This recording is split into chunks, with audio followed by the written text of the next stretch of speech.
And speaking of eccentric individuals, you're from the Ohio area where the Sheik, the original Sheik, was very popular. You want to just tell us your memories of him growing up, and I believe you actually worked for him, what it was like to work for the man. The original Sheik was terrifying. As a kid, he was, a small guy, but he was larger than life. And because he believed in his own gimmick. And you believed in his gimmick. I've seen grown people, when he go at a crowd, grown people just separate like the Red Sea. And he was so effective at it. Even after I'd gotten into the wrestling business and I was on shows with him initially, I was like 18, 19, 20 years old, I was still terrified in the locker room of him coming in and, the myth that if you had to wrestle him, he had the razor on the end of the pencil and he'd just gig you and you wouldn't have a question or, he wouldn't have a choice. He'd just do whatever he wanted with you. And he wasn't a wrestler, you know what I mean? But he was a guy that had such a persona that it terrified you. And even when working for him, you were always like walking on eggshells, but you were afraid that you'd just say something that would set him off and out this crazy guy would come, just like what you'd seen in the ring. But it was farthest from the truth. I mean, it was nothing like that. What were the payoffs like working for him? Terrible.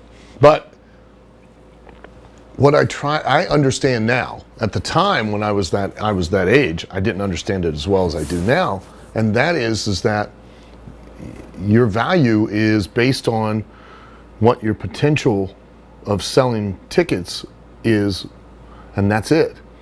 So a lot of times I was POOM at that time, which is +1 on the match, or additional all-stars, or other great bouts. That means that my name was not on that poster at all. So whatever they paid me was whatever they paid me, because I was not a factor in how many people were in that building.